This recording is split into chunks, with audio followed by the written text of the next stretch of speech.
नमस्कार मंडळी, अष्टांग आयुर्वेद हॉस्पिटलच्या भगंदर मुक्त जीवन या विशेष मालिकेच्या दुसऱ्या भागामध्ये आपल्या सर्वांचे सहर्ष स्वागत आहे.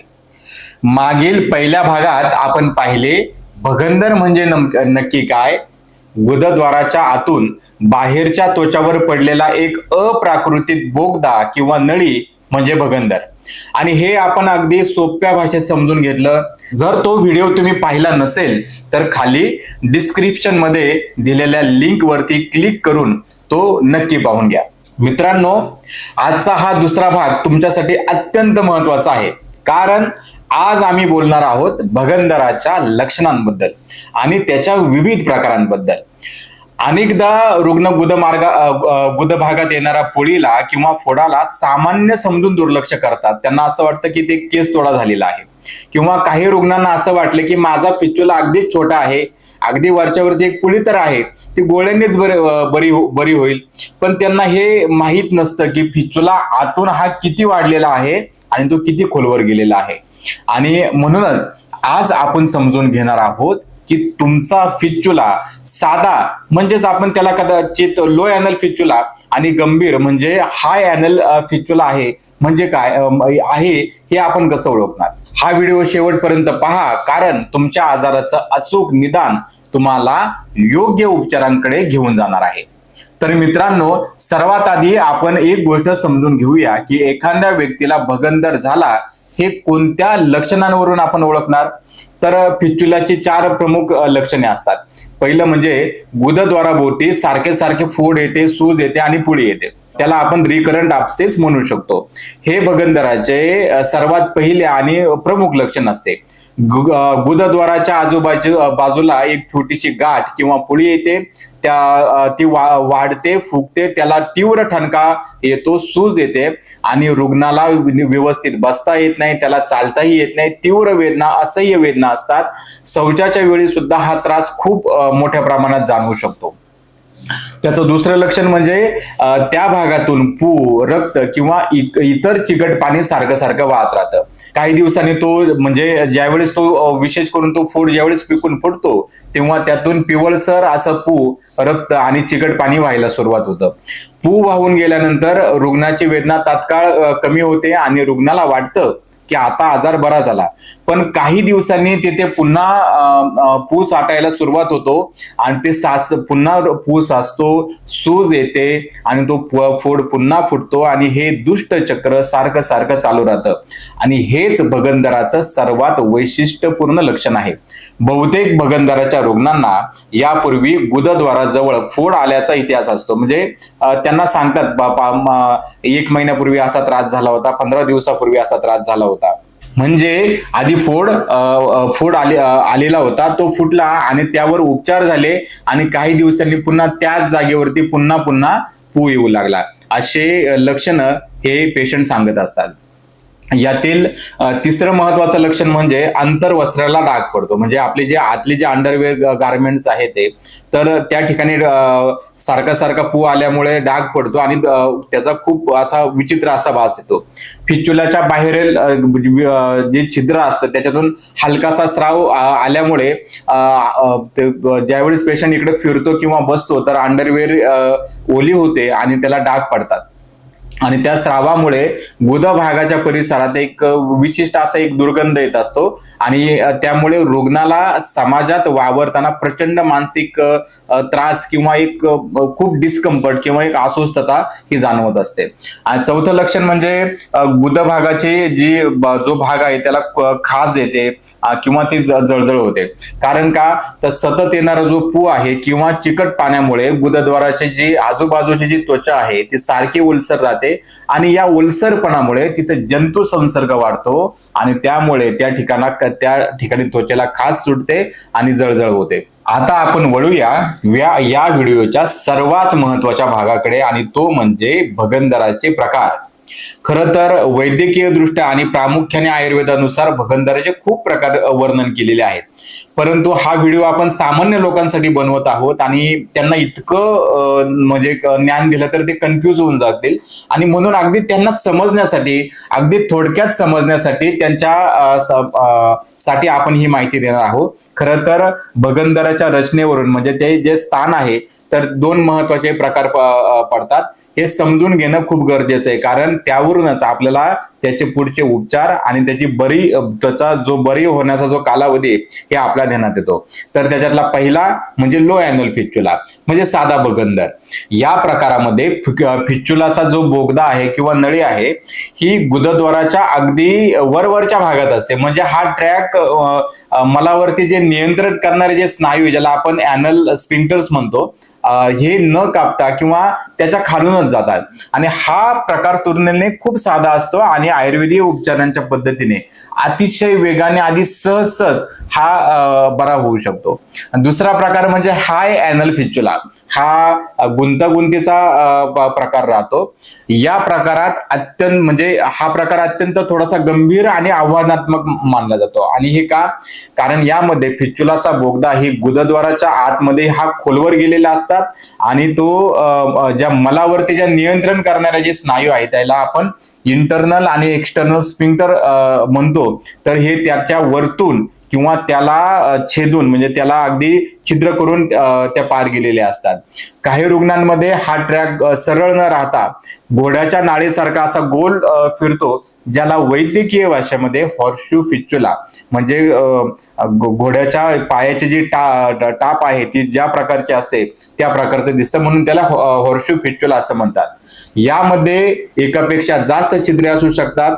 अशा हाय अॅनल फिस्चुलामध्ये जर शस्त्रक्रिया करून चुकून जर काही ते स्नायू जर कापले गेले ना तर रुग्णाचे शौचावरील नियंत्रण सुद्धा कायमचे सुटू शकते.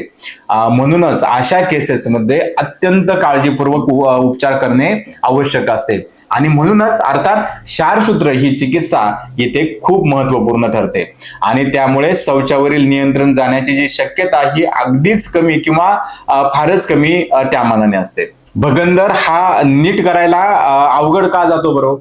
तो पुन्हा पुन्हा का निर्माण होतो? याचे कारण म्हणजे काही भगंदर फक्त त्वचेखाली मर्यादित असतात, तर काही गुदद्वाराच्या स्नायूंमधून जातात.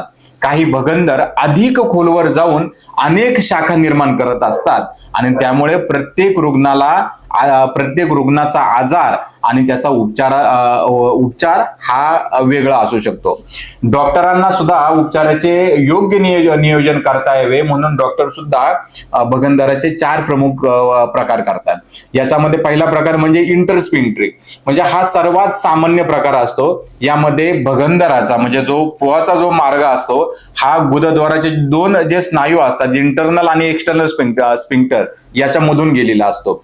हा तुलनेने कमी गुंतागुंतीचा प्रकार असतो आणि योग्य उपचारांनी चांगले परिणाम याच्यामध्ये दिसतात. दुसरा म्हणजे ट्रान्सस्फिंक्ट्रिक फिस्चुला.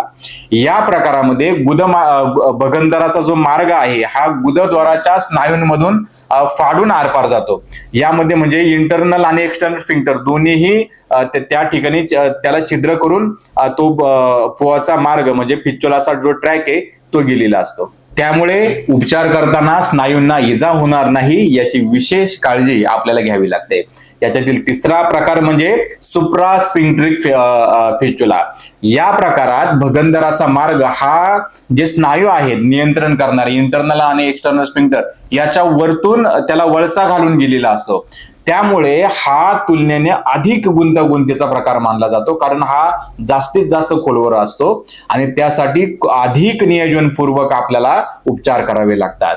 आणि चौथा प्रकार म्हणजे एक्स्ट्रा स्फिंक्ट्रिक. हा अतिशय दुर्मिळ प्रकार आहे. यामध्ये भगंदराचा मार्ग गुदद्वाराच्या स्नायू ऐवजी शरीराच्या आतूनच कुठून तरी खोलवरून येतो म्हणजे पेल्विक डिसीजमुळे आणि काही वेळा इतर आजारांचं लक्षण म्हणून किंवा दुखापत झालेला असेल किंवा स्त्रोणीतील पेल्विक डिसीजमुळे हा प्रकार दिसू शकतो. आणि अशा रुग्णांमध्ये प्रथम मूळ कारण शोधून काढून त्या आजाराची चिकित्सा करणे हे अत्यंत गरजेचे आहे आणि त्यानंतर फिस्टुलाची ट्रीटमेंट करावी लागते. आमच्या अष्टांग आयुर्वेद हॉस्पिटलमध्ये आम्ही अचूक निदान कसं बरं करतो मित्रांनो. फिस्टुलाच्या उपचारांमध्ये सर्वात जर महत्वाची जर कुठली पायरी असेल ना तर ती म्हणजे अचूक निदान. जोपर्यंत आपल्याला फिस्टुलाच्या नळीची लांबी, तिची दिशा आणि तिचे आतले म्हणजे इंटरनल ओपनिंग नेमके कुठे आहे हे जोपर्यंत कळत नाही ना तोपर्यंत उपचार करणे म्हणजे केवळ अंधारात तीर मारल्यासारखं असतो. यासाठीच आम्ही अष्टांग आयुर्वेद हॉस्पिटल या ओतूर या ठिकाणी प्रगत तंत्रज्ञानाचा वापर करतो. कारण फक्त बाहेरून दिसणारे छिद्र पाहून भगंदराचा उपचार ठरवता येत नाही. फक्त त्यासाठी संपूर्ण तपासणी केल्यानंतरच भगंदराचा जो प्रकार आहे, त्याचा मार्ग कुठे आहे, त्याचे योग्य उपचार पद्धती निश्चित केली जाते. काही रुग्णांमध्ये त्यासाठी MRI किंवा इतरही तपासण्यांची आवश्यकता भासू शकते. याच्यामध्ये पहिली तपासणी म्हणजे डॉक्टर ज्यावेळेस स्वतः चेक करतात त्यावेळी प्रोबिंग करतात. प्रोबिंग म्हणजे नक्की काय तर त्या बाहेरचं जे छिद्र आहे तर एक विशेष अशी मऊ आणि लवचिक अशी एक शलाका असते. ती शलाका बाहेरच्या छिद्रातून टाकली जाते आणि भगंदराचा जो मार्ग जो आहे तो त्याने समजून घेतला जातो. ह्या प्रोबिंग मध्ये डॉक्टरना काय कळतं तर भगंदराचा नेमका मार्ग नक्की तो त्याची कुठल्या दिशेला कुठल्या दिशेकडून तो पू येतोय, तो किती खोल आहे आणि त्याची लांबी किती आहे. त्याचबरोबर भगंदराचा आतला म्हणजे जे इंटरनल ओपनिंग आहे, खास करून जिथं जे प्रायमरी सोर्स आहे त्या तिथून इन्फेक्शन झाले म्हणूनच भगंदराची निर्मिती झाली, तो नक्की कुठे आहे आणि भगंदर साधा आहे की हा गुंतागुंतीचा आहे याचा अंदाज येऊन जातो. आणि ही तपासणी अतिशय आपल्याला पेशंटची आपल्याला काळजीपूर्वक करावी लागते. दुसरं म्हणजे प्रोक्टोस्कोपी. या तपासणीमध्ये म्हणजे विशेष उपकरणांच्या साहाय्याने गुदनलिका आणि मलाशयाचा जो खालचा भाग आहे तो तपासला जातो. हा का तपासला जातो? भगंदराचे आतले छिद्र शोधण्यासाठी त्याची मदत होते किंवा मूळव्याध आहे, गाठ आहे, जखम आहे किंवा इतर दुसरे कुठले आजार आहेत का हे सुद्धा आपल्याला याद्वारे समजू शकतं. तसेच कोलोनोस्कोपी आहे. प्रत्येक रुग्णाला कोलोनोस्कोपी करण्याची गरज पडते असं नसतं, क्वचित प्रसंगी पडू शकते. परंतु काही रुग्णांमध्ये वारंवार जर काही भगंदर होत असतील, क्रॉन्स डिसीज आहेत, अल्सरेटिव्ह कोलायटिस आहेत, ट्युबरकुलोसिस म्हणजे TB झालाय, कर्करोग झालेला याचाच आपल्याला संशय असेल तर ही तपासणी करण्याचा सल्ला डॉक्टर देऊ शकतात.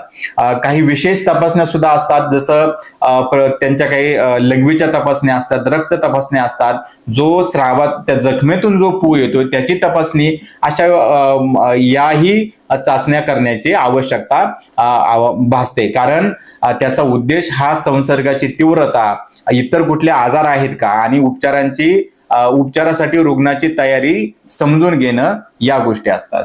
त्याबरोबर MRI स्कॅन किंवा इतरही इमेजिंग काही टेक्निक्स आहेत त्याही कराव्या लागतात. कारण विशेषतः आजच्या काळामध्ये विशेष गुंतागुंतीच्या आणि वारंवार होणाऱ्या भगंदरामध्ये MRI ही सर्वात उपयुक्त तपासण्यांपैकी एक मानली जाते. मग ही तपासणी का बरं करतात? कारण भगंदराचा हा संपूर्ण मार्ग नक्की कसा आहे, त्याच्या काही ब्रँचेस आहेत का, आतले छिद्र किती आहेत, एकच आहे की जास्त आहे, आणि तो इतर स्नायूंशी कसा जोडलेला आहे हे त्याच्यामुळे स्पष्ट प्रकारे समजतं. त्याचं गांभीर्य त्यामुळे डॉक्टरांच्या ध्यानात येतं. त्यामुळे उपचारांचे योग्य नियोजन करता येते. पूर्वी म्हणजे अजूनही भगंदराचा मार्ग शोधण्यासाठी फिस्टुलोग्राम सोनोग्राफी करून म्हणजे बाहेरून जी जखम आहेत त्याच्यातून डाई पुश करून मग सोनोग्राफी केली जाते. मात्र आजच्या काळात म्हणजे विशेषतः जिथे खूप गुंतागुंतीचे भगंदर आहे त्या ठिकाणी MRI फिस्टुलोग्राम ही आता सर्वात अचूक आणि विश्वासार्ह अशी तपासणी मानली जाते. याच्यामध्ये महत्वाची गोष्ट म्हणजे प्रत्येक रुग्णाला या सर्व तपासण्या कराव्याच लागतात असं मात्र बिलकुल काही नाही. हे फक्त माहितीसाठी सांगतोय, कदाचित करावे लागू शकतात. कोणती तपासणी आवश्यक आहे हे भगंदराचा प्रकार, रुग्णाची लक्षणं आणि डॉक्टरांच्या तपासणीनुसार ठरवले जाते. तथापि प्रत्येक रुग्णाला MRI फिस्टुलोग्राम करण्याची गरज नसते. साध्या भगंदरामध्ये अनुभवी डॉक्टरांची तपासणी बऱ्याच वेळा पुरेशी ठरते. परंतु ज्यावेळेस गुंतागुंतीचा वारंवार होणारा किंवा अनेक शाखांचा ज्यावेळेस भगंदर असेल तर MRI करण्याचा सल्ला डॉक्टर निश्चित देऊ शकतात. याबरोबर काही आवश्यक अशा रक्ताच्या चाचण्या किंवा इतरही इन्व्हेस्टिगेशन्स मागाशी मी बोललो त्याही कराव्या लागतात. रुग्णाची एकूण प्रकृती कशी आहे, संसर्गाची तीव्रता काय आहे, हिमोग्लोबिन काय आहे, पेशंटला डायबिटीज वगैरे आहे का, काय मधुमेह आहे काय, इतर वैद्यकीय कुठल्या समस्या आहेत का, हे जाणून घेण्यासाठी म्हणून आवश्यक त्या रक्त चाचण्या करून घेणं अत्यंत गरजेचं आहे. त्याबरोबर युरिन एक्झामिनेशन करावे लागते. रुग्णाच्या एकंदर आरोग्याचं मूल्यमापन करण्यासाठी आणि इतर संभाव्य संसर्ग किंवा विकार शोधण्यासाठी आवश्यक असल्यास युरिन एक्झामिनेशन ही करावी लागते. त्याबरोबर कधी कधी स्टूल एक्झामिनेशन सुद्धा करणं गरजेचं राहतं. काही विशिष्ट परिस्थिती म्हणजे आतड्यामध्येच संसर्ग झालेला आहे किंवा इतर आजारांचा संशय जर असेल तर त्यावेळेस स्टूल एक्झामिनेशन करण्याचा सल्ला डॉक्टर देतात. त्याचबरोबर जखमेतून जो पू येतो, कधी कधी अचानक पू व्हायला सुरुवात होतो, खूप घट्ट असतो आणि त्या पूची तो जो पस आहे त्याची सुद्धा तपासणी केली जाते. त्याला आपण पस कल्चर अँड सेन्सिटिव्ह म्हणतो. जर भगंदरातून सारखं पू येत असेल आणि संसर्ग जास्त प्रमाणात आहे अशी जर शंका असेल तर त्या पसची तपासणी नक्की कुठले जंतू त्यामध्ये वाढलेले आहेत, कुठल्या जंतूच्या संसर्गामध्ये तो झालेला आहे आणि त्यासाठी कुठले प्रतिजैविक औषधं वापरायची आणि कुठले प्रतिजैविक औषधं जास्त परिणामकारक ठरू शकतात हे त्याद्वारे आपल्याला समजतं. काही विशिष्ट परिस्थितींमध्ये इतर तपासण्यांचीही आवश्यकता भासू शकते. तसेच म्हणजे क्षयरोगाचा संशय असेल तर अर्थात डॉक्टर छातीचा एक्सरे पासून किंवा इतरही गोष्टी करण्याचा सल्ला देऊ शकतात. याच्यामध्ये सगळ्यात महत्वाची गोष्ट वेळेवर उपचार न केल्यास होणारी गुंतागुंत. म्हणजे कॉम्प्लिकेशन्स का होतात तर वेळेवर उपचार होत नाही म्हणून. अनेकदा रुग्णाला असं वाटत असतं की डॉक्टर जर आम्ही हा पू असाच जर दुर्लक्ष केला किंवा वरच्यावरती घरगुती औषध घेतली, मेडिकलमध्ये औषध घेतली तर काय होईल.